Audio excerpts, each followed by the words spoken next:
Hi, everybody. Before we get started, we're going to start the new series tonight on codependency. And I want to do a reading tonight from the language of letting go. And I picked a reading from March the 3rd on accepting ourselves.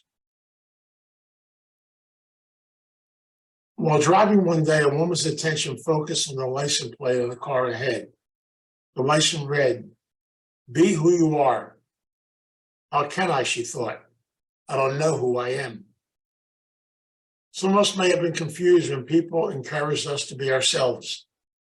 How can we know ourselves and be who we are when for years many of us submerged ourselves in the needs of others? We do have a self. We're discovering more about ourselves daily. We're learning we all deserve love. We're going to accept ourselves as we are for the present moment, to accept our feelings, thoughts, flaws, wants, needs, and desires. To be who we are means to accept our past, our history, exactly as it is. To be ourselves means we are entitled to our opinions and beliefs. To be who we are means we accept our physical selves, as well as our mental, emotional, and spiritual selves. For now, being who we are in recovery means we take that acceptance one step further and appreciate ourselves and our history. Being who we are, loving and accepting ourselves is not a limited attitude. Accepting and loving ourselves is how we enable growth and change. Today, I will try to be who I am. If I'm not yet certain who I am, I will affirm I have a right to that existing discovery. I like that. I wanted to share that because I want to start the series on codependency tonight. And I want to do the introduction to codependency. This series we're going to be doing runs for about 8 weeks, and it's one of my favorite series. I'll tell you the history behind it and kind of how we put it together. The story behind this lecture and the series I'll be doing goes back to 1981. And I'll tell you the story, how it kind of got connected to it. In 1981, a group of us, actually 13 of us to be exact, got together and we helped organize a new drug recovery rehab out of Fairmont Hospital in Philadelphia. And the team, as we called ourselves, we put together some very powerful and beautiful people to kind of put this rehab into place. I was still a priest at the time. So as part of the rehab, they said to me, why don't we take Sunday evenings and do a workshop that's open both to the patients and to the general public? And so they kind of advertised it, put it together, and the workshop was centered around a new word that was coming out. The word was codependency in adult children of alcoholics. And the story goes like this. I was given a gift, a book that literally changed my life. The book was called Adult Children of Alcoholics. Janet, who wrote that book, lived in New Jersey, and I actually attended a workshop that she did based around the book. What I loved the book so much was I got scared when I read it. Because I actually believed what I read in that book, especially a laundry list of traits and characteristics.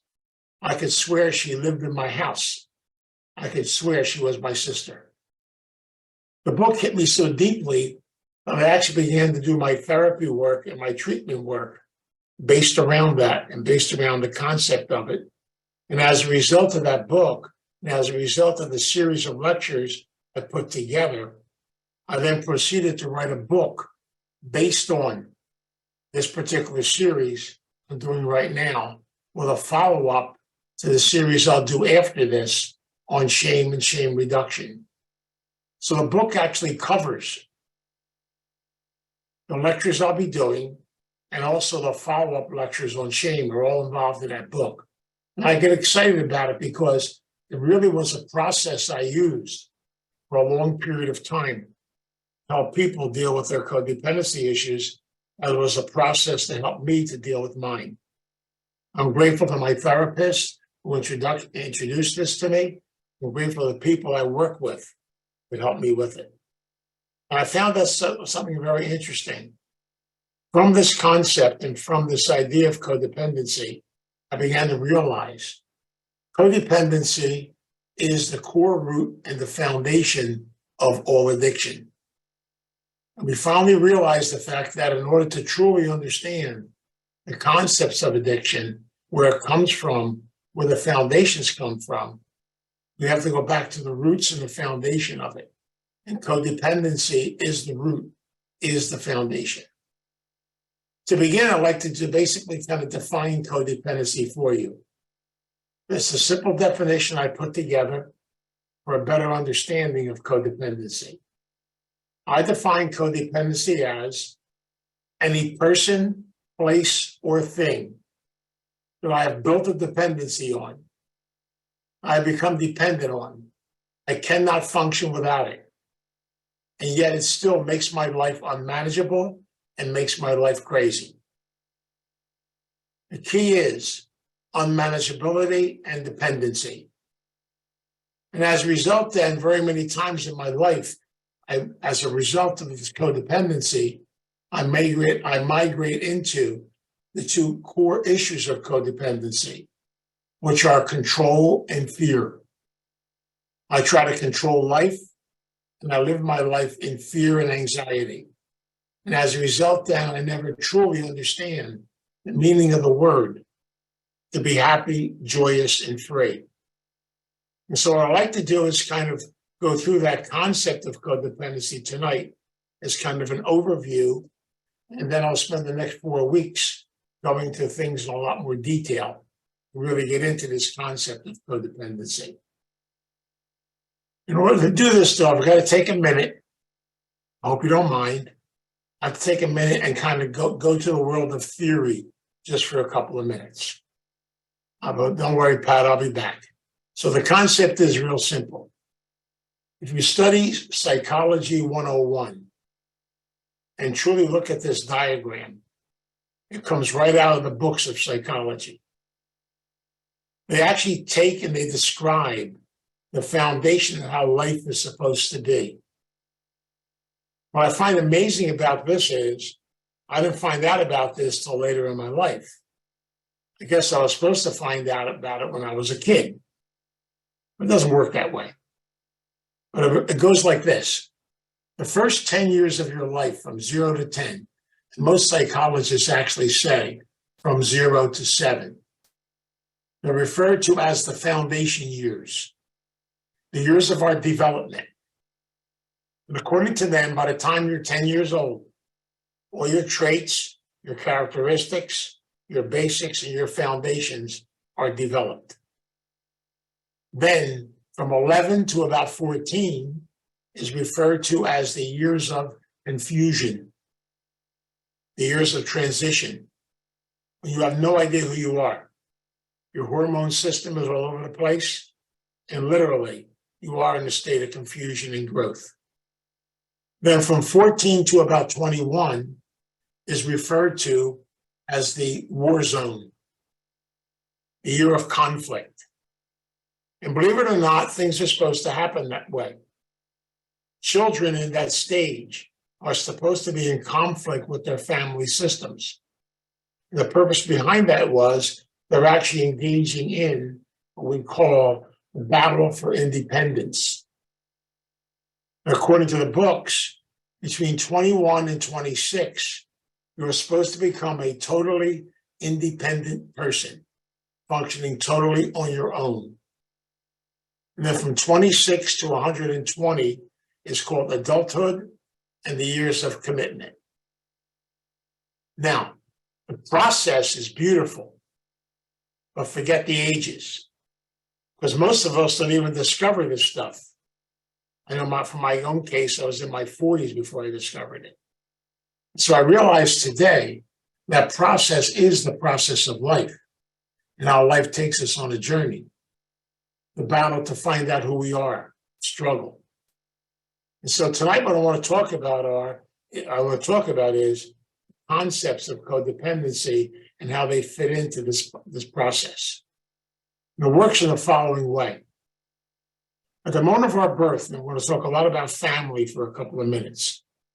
The moment of our birth, when we come into this world, we actually enter and join 5 families. By the way, you have no choice.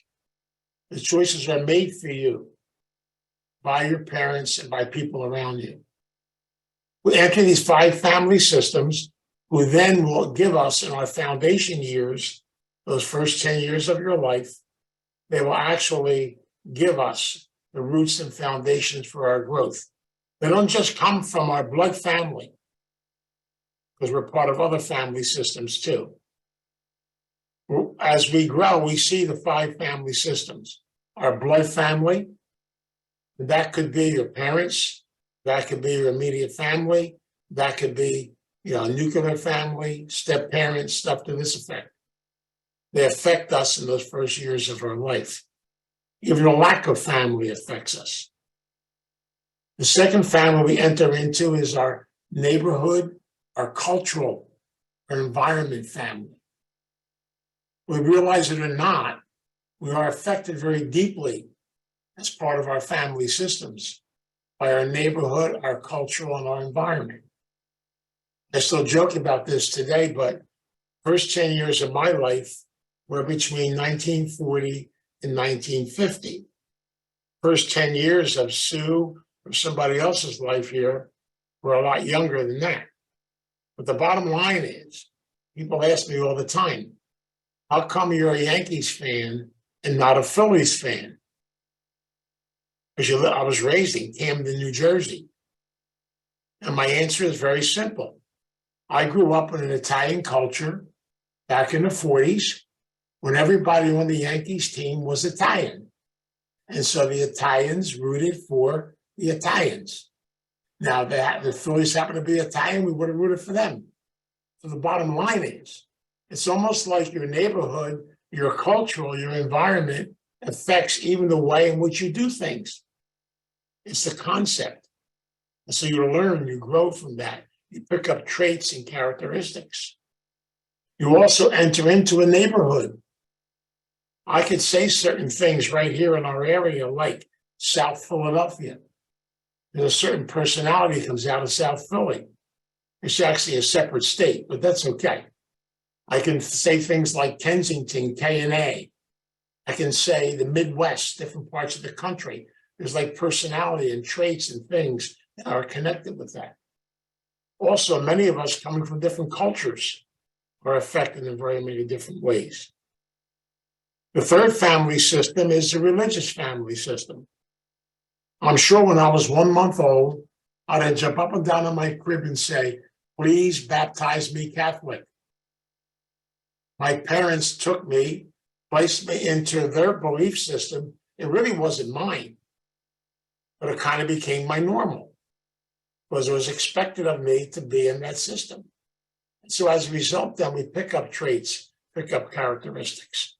And again, I'll talk more about that when I do families. The system in that part was a little tough. We also enter into a peer family. Children are affected very powerfully by their peers because they want to belong, they want to be accepted, and their peers have a powerful influence on them. And finally, a society family. We experience different things, different techniques. I grew up in the age of radio, in the early years of TV. Today, people in first 10 years of their life, my grandkids and stuff to that effect, are being affected tremendously by technology, other areas in life. Things change. So the concept is, socially, we begin to experience things in different ways. So as you enter these family systems, what are my expectations from these family systems? I expect my family systems to give me my fundamental, basic spiritual principles for life as a child, so I can grow and I can become developed in a positive way. Believe it or not, there are 5 basic fundamental spiritual foundations all of us are searching for in life. And those foundations are supposed to be given to us in the first 10 years of our life. Does that always happen? No. But at least we look at it, because when I use the word spiritual foundations, your spirituality actually means the development of your personal self, development of your personality, sense of who you are as a person. And so literally, there are 5 basic spiritual needs every human being has. The first one is the most powerful one: to feel safe and to feel protected. I expect my family systems to protect me, to keep me safe as a child, so I can be in an environment where I feel safe so I can grow. The second one is unconditional love, to be accepted and to be loved unconditionally. The third one is I expect my family systems to give me the basics of life: food, shelter, clothing, the basic foundations and things I need to be able to grow. I also expect my family systems, in the fourth area, to give me basic life skills, teach me how to play, how to socialize, how to interact with other people, teach me trust and intimacy, teach me to be able to look and learn and grow these experiences in life. And finally, I expect my family systems to teach me my history. Who am I? Who am I all about? Where do I come from? What's my history? Who am I connected to? That's one of the reasons why when I wrote the book, I entitled it Learning to Value Your Childhood History. Your history is your teacher. A person without a history does not exist. And so your history, your foundations, where you come from, your heritage, all that are part of your growth process as a person. Also, whether we realize it or not, in growing up, we look for role models. And many times we search for that, not only in our initial family, but in other family systems, be role models for us in our growth. Now watch what happens. If you don't get those basic needs met, and if you're normal as a child is more dysfunctional, and as I say, I admit this, 99 or 44 of 100% pure family systems are somewhat dysfunctional, because we're all human beings in the system. Nothing's perfect. And so as a result, we pick up traits, some characteristic, things later on in life we have to face, we have to deal with. So if my normal as a child, again, the only normal I can talk about is my own normal, but I really can't talk about yours. My normal as a child, and I joke about some of it today because I've been in recovery a long time. But the minute I was born, I was given PhD in fear, guilt, and worry. That comes along with the Italian birth. I'm sure it comes along with a lot of other births too. I also experienced things such in my childhood, such as shame, embarrassment, look at my life and my body in different ways, all types of things that affected me in my growth process as a person. Even though I experienced some positive stuff, I experienced negative stuff also. They had an effect, and they have an effect on all of us in our life.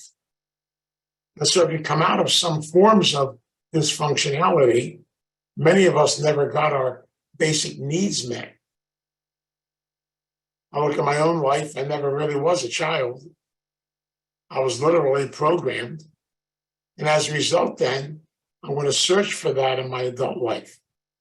It's the old cliche. If my needs don't get met when I'm a child, I'll try to get them met in other ways when I'm an adult. And so as a result, many times, my codependency traits and characteristics, I migrate towards what I call survival tendencies, a way to survive life instead of living life. And I describe many of these codependent behavior characteristics in 3 categories.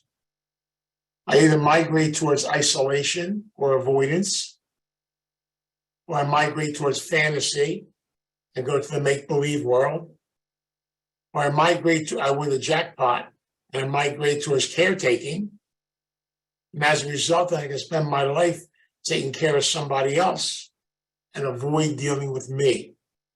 All these things are for me to avoid looking inside of me. Talked a lot about this when I did the iceberg theory, that frozen inside.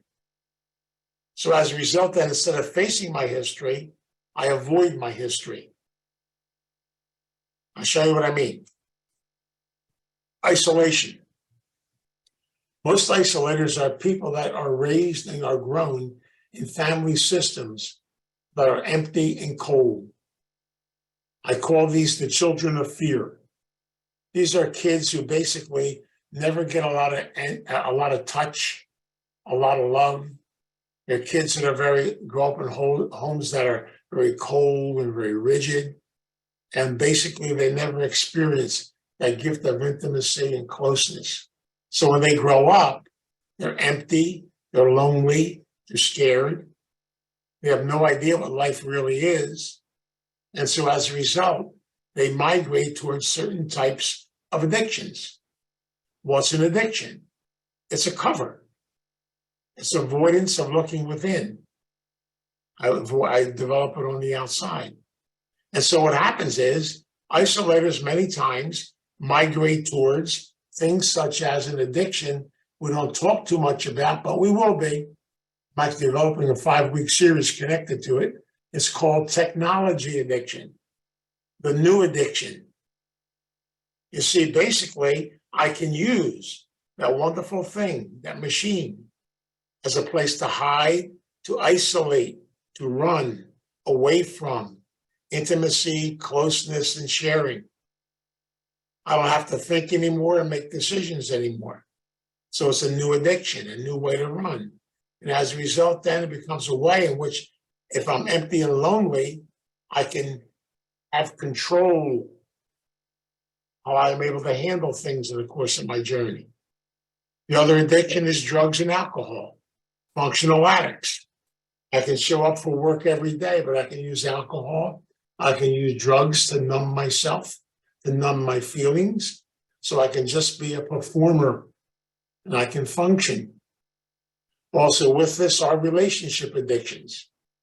Isolators are famous for taking hostages. I'm empty, I'm lonely, I'm scared. I literally am looking for somebody to give me love. Very many times they have a tendency to migrate towards therapy. I'll find me a therapist, take the sucker hostage. It's called rent-a-parent. I didn't have a parent, I can rent a parent. The only problem is, don't you ever, ever, ever take a vacation. You have to always be there and be available to me all the time, immediately, right away. Also, I find myself, when it comes to relationships, wanting to take people hostage. So if you actually pay attention to me, I like when you give me attention. That's why I want to take you home. It's scary. There's an old mantra. I heard the mantra plenty of times. It goes like this. If you truly love someone, let them go. They're supposed to come back. They'll come back. Addicts don't believe that. Their mantra is, if you truly love someone, follow them and stalk them. If they try to get away, capture them. It's scary, but it's that control mechanism again. I want you to be everything I never had. I want you to always be there for me. And as a result, I literally look to somebody else to take care of me. It's always that concept. And that's the other addiction that goes along with that, which is workaholism. My identity comes from my work. That's why I did that reading today. Who am I? Not what I do. And many of us literally have no idea who we are. We use the job and the things we do in functioning for an identity. And the final addiction under isolation is anorexia. scary addiction. Because literally, if I shut my system down and close it off, somebody's always got to take care of me. I don't have to grow up. I can become like a little child. They need to be taken care of all the time. It's a way to get attention, to get connected. The second area of codependency is fantasy. These are normally individuals who grow up in homes that are empty, in homes that have secrets. I call it the secret cult. These are homes where kids are molested, incest or sexual abuse, where kids live around mental illness, where kids are ashamed to take other kids home because I'm embarrassed by my family. So at a very, very, very, very young age, I learned how to make up stories, learn how to create fantasies. I create my fantasy daddy, whatever it happens to be. And as a result, then literally, I create it. I'm around, I believe it so much, and I say it so much, I start to believe my own fantasies. Now, people may say, but they're actually making stories up, they're lying. They're not lying, they're protecting themselves. We call that disassociation. I can create two lives, the life I don't want anybody to know about, and this fantasy life I can live out here. And out here, I can create whatever I want to create and become whatever I want to become. And it's scary. And many of the addictions that go along with that are drugs and alcohol. Things like sex addiction, gambling, all the fantasy-based addictions. Addictions where we experience this concept of disassociation. I'll give you two examples. I've used this one plenty of times. When I ran the Starting Point back in the beginning as a priest, I ran it in South Philadelphia. And one morning in the summertime, I was walking down 23rd Street and I passed a bar. One of the guys from my halfway house was sitting in a bar, having something to drink. And as I passed, I looked at him, he looked at me. And as soon as he saw me, he ran out of the bar, yelling and screaming, "Father, I'm not drinking."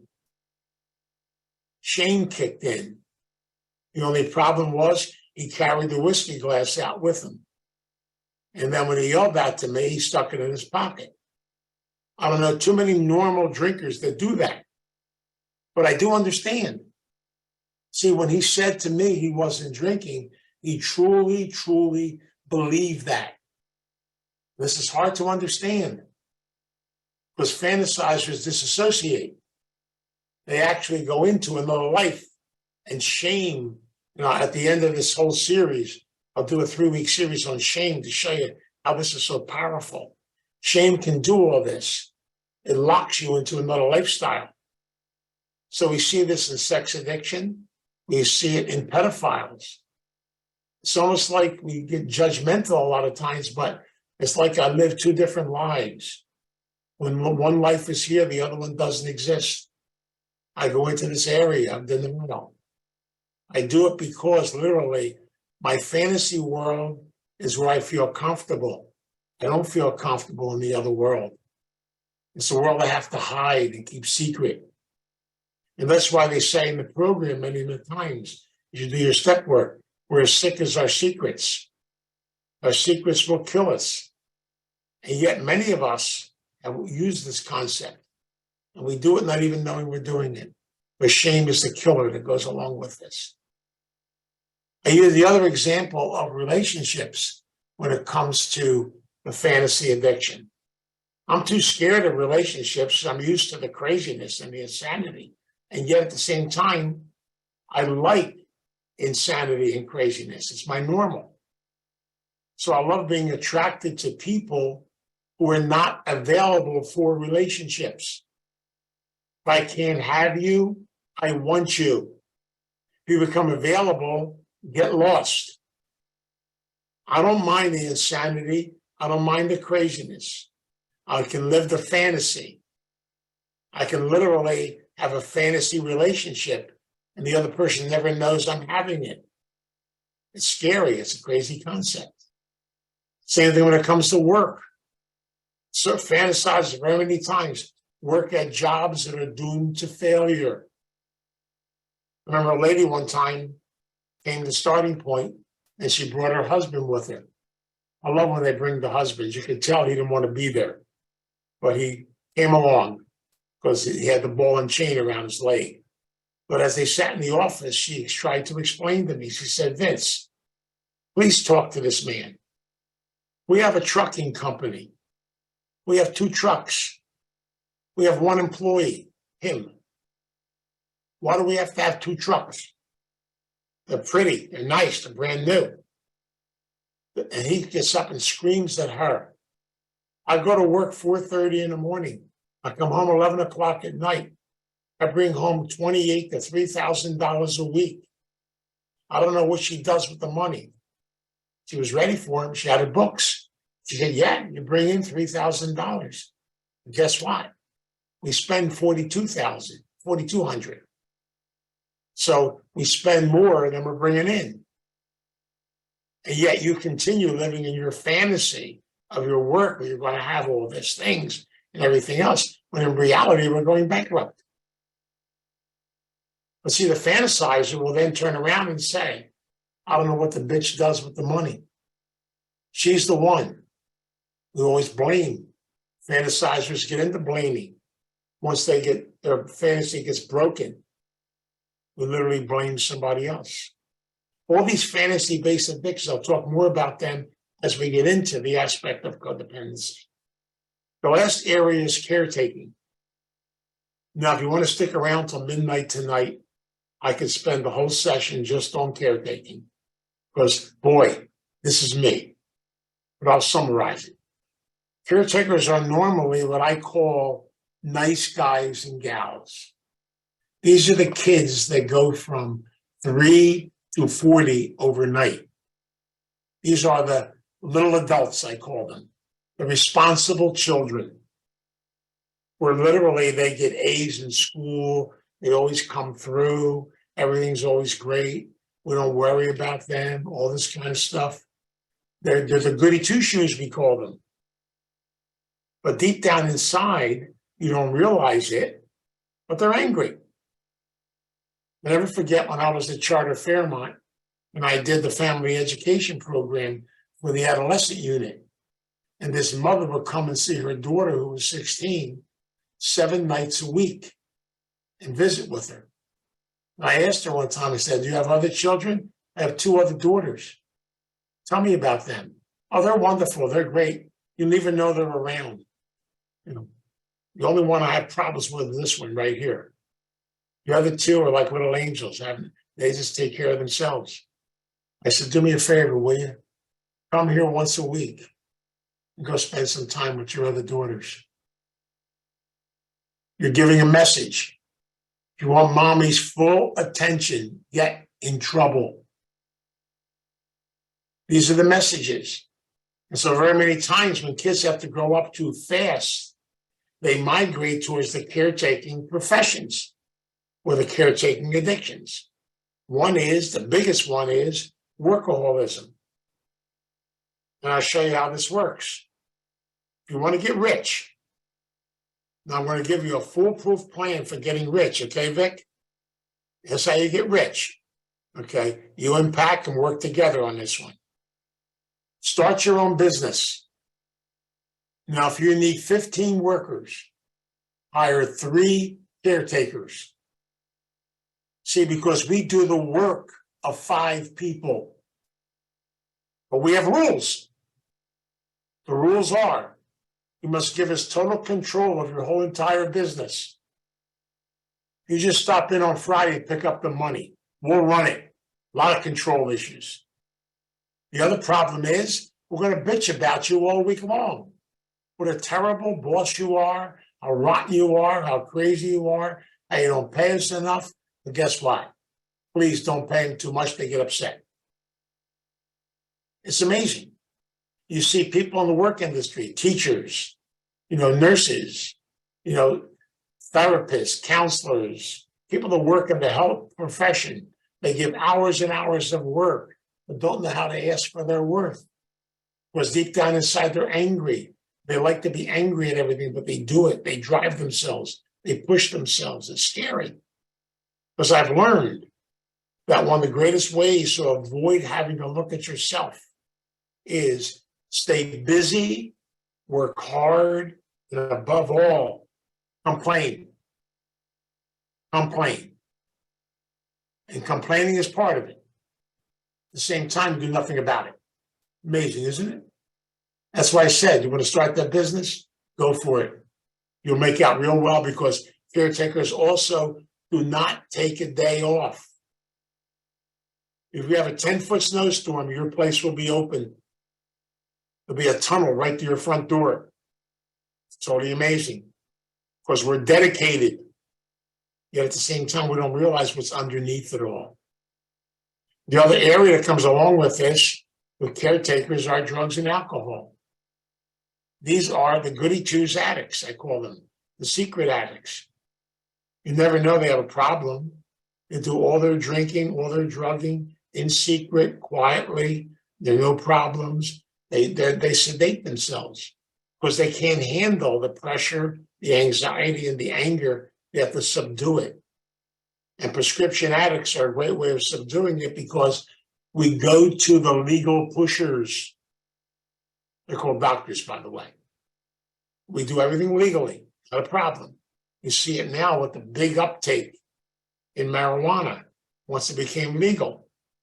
Everybody's running in that direction. Anything to avoid having to look at me. The other area is relationships. Caretakers love to be involved in relationships with sickies. The sicker, the better. Bring me your sick and you're deprived, and I will take care of them. But I got rules. Don't you dare get better. So I'm going to bitch about you and gripe about you all day long. You actually try to get better, boy, I'll push you right back down again. It's called a parent-child relationship. Me in charge, me take care of you. You do what I tell you to do, the control relationship.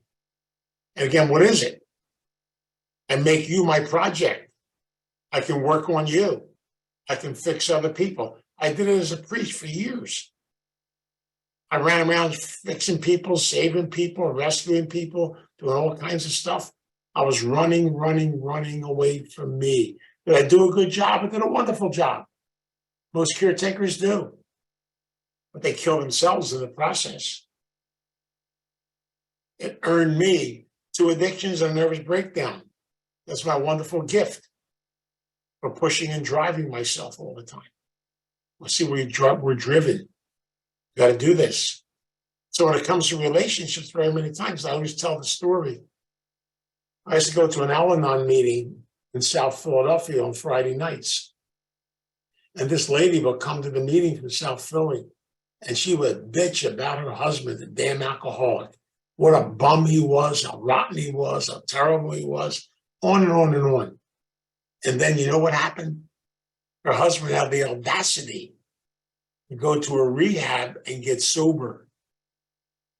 And she comes to the meetings and bitch because he goes to too damn many AA meetings now.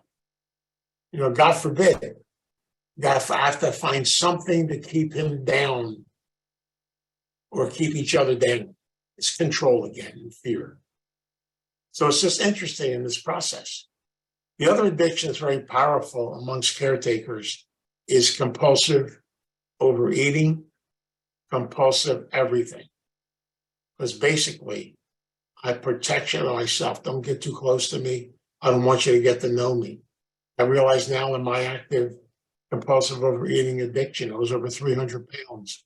And literally, it's like having a nice wall around you and nobody can penetrate. I don't have to deal with intimacy or closeness. I don't have to deal with getting close to anyone. I avoid sexuality. I avoid all these things. It's a way to hide, to run away. And the easiest way is, here comes that blame game again. Blame other people. I did it. I blamed the church. I blamed my parents. I blamed my family. Blamed everybody. If only all they would change, then I would be okay. That's a codependency trait and characteristic, that blame concept again. And I share these with you because I want you to begin to understand these formats and these concepts of codependency.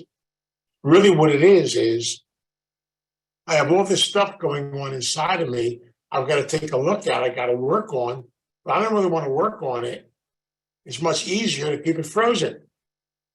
It's much easier to avoid. It's much easier to run away. Believe me, I know from experience.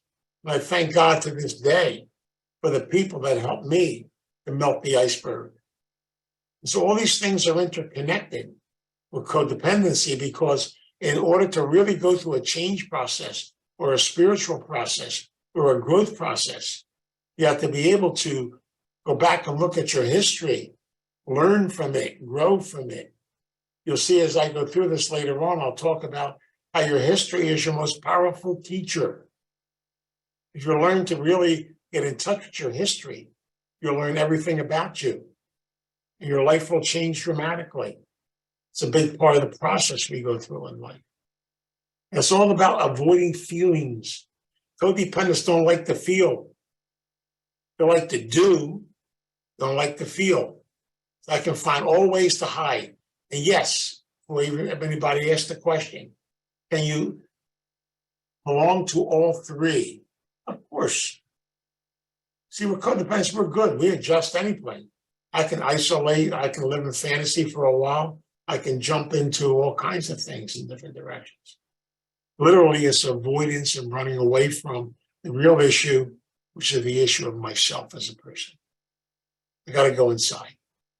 That's why what I want to do in this series is I want to spend time next week talking about these family systems and the effect they have on us. And I'll help you. I recommend bring a notepad. I'll help you learn how to do an inventory of your own history and your own family system. In the third session, we'll talk about one of the hardest parts for codependents, how to play and how to have fun, how to loosen up, how to relax, how to enjoy life. We don't know how to play and have fun. We consider it wasting time. I could be productive. I could be doing something. What do you want me to do? Go play. In the fourth session, we'll do on codependency and relationships. Then in the fifth, we'll talk about the roles that codependents play in order to avoid self. Then we'll spend the last 4 sessions on the recovery process and how the recovery process works. I'll take you through the process and show it to you. So I get excited about this because I know what this did for me. It opened up so many doors for me in my life. It opened up so many different areas. And I go back to that very beginning in 1981. I am so grateful I found that book, Adult Children of Alcoholics. Because boy, did I fit those traits and characteristics. And they're all interconnected with codependency. And so my prayer tonight is that we're able to open our heart and open our mind and be able to look within and be able to experience how codependency can be our goal towards working towards interdependency, interconnection, instead of codependency. It's a process of change we're going to work on taking place. So let us pray. God, we come before you tonight in prayer. We ask the God of our understanding, a higher power, a higher presence, to guide us on this wonderful journey, this journey of being able to look at our life, be able to see our history, be able to learn from it and grow from it, be able to grow good and beautiful experiences from it, to be open to new ideas and new directions, to be able to do our growing and our learning and realize the importance of who we are as people, to be able to build that personal relationship with ourselves as an individual. Help us to be able to be honest, to be open. Help us to be able to find that journey, to be able to go through this process of learning and growing, and being able to look at ourselves and experience and learn from our past. Teach us not to get stuck in the negativity, but to learn from it and grow from it and allow it to become our teacher. We pray and we ask that you open our mind, open our hearts to go on this journey together, begin to experience the gift of your love and the gift of your peace. We pray and we ask this in your name. We pray it every day. And we thank you from the bottom of our heart. Amen. God, grant me the serenity to accept the things I cannot change, the courage to change the things I can, and the wisdom to know the difference.